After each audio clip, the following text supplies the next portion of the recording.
What's up, everybody? Welcome back to another Pitching Ninja's Filthiest Pitches of the Day. I am Pitching Ninja, and I'm here with Will Leahey. What's up, Will?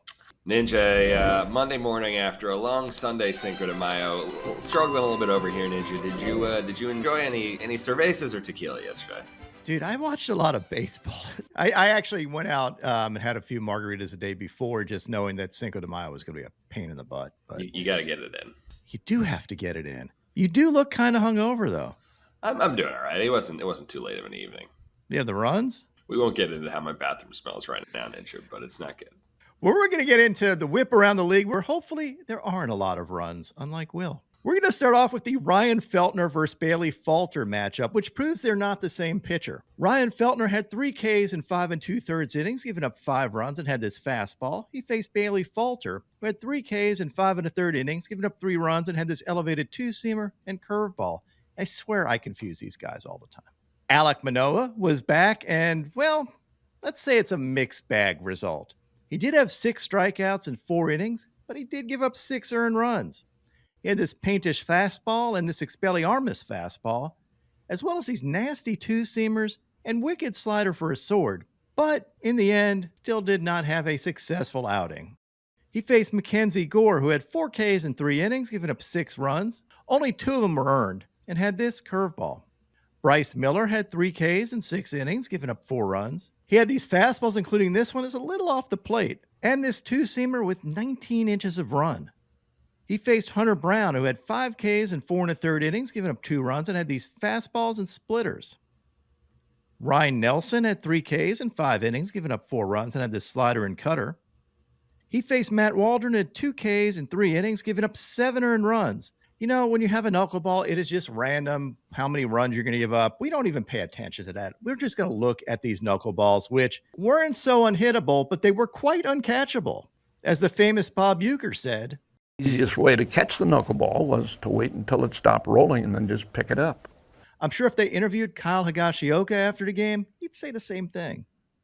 John Gray had 7 Ks in 7 innings, giving up 2 runs. He had this fastball, changeup, and slider. He faced Daniel Lynch, who had 6 Ks in 5 scoreless innings, giving up 2 hits. And these fastballs, sliders, and changeups. Sixto Sanchez had 2 Ks in 4 innings, giving up 2 runs, and had this cutter. And he faced Joe Boyle, who I'm not going to give any highlights to. He pitched 1 inning and blah, blah, blah. He disappointed me again. He got boiled. He did get boiled. Ty Walker had 7 Ks in 6 1/3 innings, giving up 3 runs. He had these fastballs, cutters, and splitter. Faced Logan Webb, who had 6 Ks in 4 innings, giving up 4 earned runs, and had these changeups and sweepers. Dean Kremer had 6 Ks in 6 scoreless innings, giving up only 1 hit, and he looked really good. He had these elevated fastballs and this 2-seamer that got the jump back from Ellie De La Cruz. He faced Nick Lodolo, who had 6 Ks in 5 innings, giving up 4 runs on 4 hits. Lodolo, of course, had these insane breaking balls. I mean, pay attention to these things. These are absolutely disgusting. Over and over again, yet again, ending up behind hitters. He also got this bend-the-knee breaking ball. And John Sadak broke out his Pitching Ninja term. Bend the knee, that devastating breaking. He's a follower of Pitching Ninja, and I love it. Max Fried had 7 Ks in 7 innings, giving up 4 runs. I'm waiting for Will to chime in about him giving up dongs to Ohtani. It's going to happen. I can tell. He's waiting to talk. Fried had this cutting fastball, this changeup, and these beautiful curveballs. And Ninja, that actually brings us to our dong today. And it's not just a single dong, Ninja. We're treating you to a double dong here, courtesy of Shohei Ohtani. The man with his 4-hit day, 2 homers, now is leading the lead in average OPS and jacks. We got over 875 feet of dong here, with the first one being 412 feet. But the second of the day, this 464-foot blast, the second longest of the year, only to Mike Trout's 473-footer. Number 1, second to Mike Trout. Could you imagine what a team could do if they had both of those players? We've got to talk about Shohei for a second. He's not pitching this year, so he's like, I've got to double up my offense and just win every category and be unstoppable. And dude is a freaking stud, and I feel like I don't cover him as much because he doesn't pitch, but my God. Fried faced James Paxton, who had 3 Ks in 6 2/3 innings, giving up 1 run. He had these changeups and knuckle curve for a sword. Garrett Crochet had 6 Ks in 6 innings, giving up 1 run on 3 hits. He had these heaters up to 99 miles an hour, these cutters and sliders. And despite his results this year, I know he doesn't have a stellar ERA. My man's got filthy, filthy stuff. He faced Matthew Liberator, who had 5 Ks in 3 2/3 innings, giving up 1 run. Yep, the White Sox did not own the Lib. He had this fastball, cutter, and sliders. Freddie Peralta had 5 Ks in 5 innings, giving up 3 runs. He did give up 6 walks, though. He had these fastballs, including this elevated fastball and this one for a sword, as well as his changeup. He faced Javier Assad, who had 4 Ks and 6 scoreless innings, had this fastball, 2-seamer, and curveball. Griffin Canning had 5 Ks and 6 innings, giving up 2 runs. He had these changeups and sliders. He faced Cookie Carrasco, who had 3 Ks and 6 innings, giving up 1 run, and his slider and curveball. Cooper Criswell had 5 Ks and 4 1/3 innings, giving up only 1 run. He had his 2-seamer, cutters, picked up a sword on his cutter, as well as his changeup.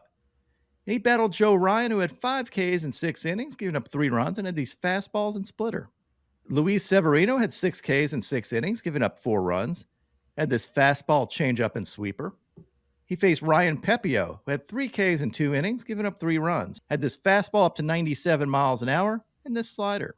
In the marquee matchup of the day, Nestor Cortez had 9 Ks in 6 1/3 innings, giving up 2 runs on 3 hits and 1 walk.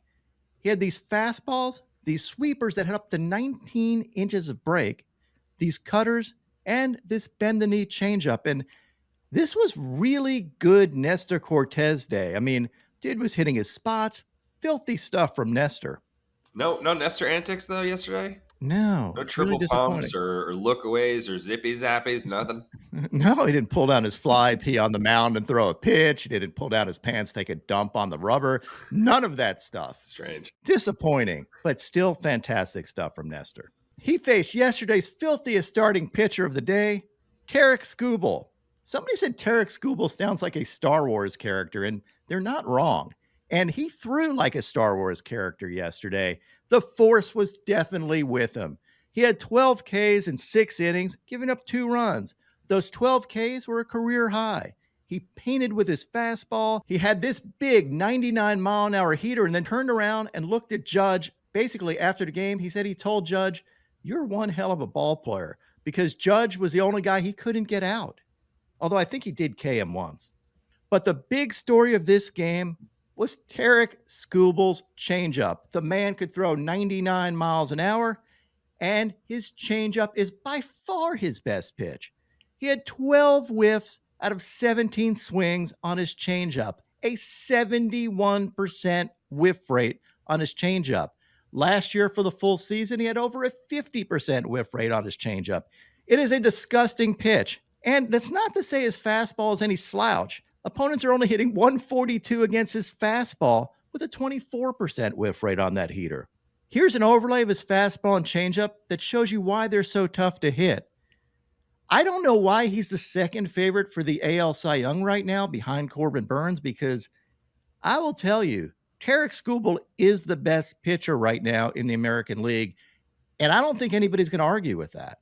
I also love this where he made fun of Torkelson for his lame throw to first base. Dude has fun out there. And since we talk so much about his changeup, here's Tarik Skubal teaching you his changeup grip. And notice he does not pronate his changeup, which is kind of rare these days. Most folks heavily pronate him. Instead, he relies on seam-shifted wake for the movement. I stopped trying to pronate last year. I used to try and pronate, and I'm not good at it. You know, I'm more of a supinated oriented guy. I'm better at getting the ball left to right than I am right to left. So that was another thing that kind of happened through my rehab, was like, they're like, "Hey, we think you're a great candidate for this." I feel like everyone's kind of seen that, you know, they color the ball and, you know, you throw it, and it came very naturally to me. And it feels like I don't have to manipulate a ton to get the ball to do what I want. So I think without pronating, I think the command of the pitch, I got just way more confident in my command and my ability to throw it in any count. And, you know, honestly, like, I think with the pitch column, the pitch just says, like, you know, usually it's like fastball down and away or slider, you know, down and in. It's like, I just get changeup. It just says changeup, and the catcher sets up right down the middle, and I just throw it down the middle, and then I'll let counts kind of dictate how much down I'm trying to go. But I think that just like back to the whole simple thing, it's like simplify it, throw it in the strike zone a ton, and let the velo separation and the movement profile kind of create the swing and miss and chase that you kind of want it to. And then I feel like I can be as aggressive as a heater, sometimes even more. I feel like sometimes the harder I throw it, I can really sell that fastball that they think is coming. Now onto my filthiest relievers. Yency Almonte K'd the side with sweepers. David Bednar had this bender. Aroldis Chapman had this 99-mile-an-hour heater and 100-mile-an-hour fastball. Scott Barlow had these curveballs, picked up a sword and got fired up. Emmanuel Clase had these cutters. Reed Garrett had this 97-mile-an-hour gas. Sean Jelly, the tallest pitcher in Major League history at 6'11", had these knuckle curves and sinkers. Kevin Kelly had this sweeper that broke 20 inches. Jeff Hoffman had this painted fastball and sliders. Andres Munoz had this 99-mile-an-hour gas. Daniel Palencia had these 101-mile-an-hour heaters. Justin Martinez, not to be outdone, had this 101-mile-an-hour fastball with 19 inches of run and this 100-mile-an-hour fastball with 20 inches of run, and also threw a bullet to first base, almost killing his first baseman. Dude, chill a little bit. Speaking of killing somebody, Brent Suter killed Gunnar Henderson with this fastball. I know it's only 85 miles an hour, but 85 miles an hour could still be deadly. Mama, Brent Suter just killed a man. In minor league action, Paul Skeens threw again yesterday. He had these changeups and splinkers. You see these 94-mile-an-hour splinkers? Ridiculous.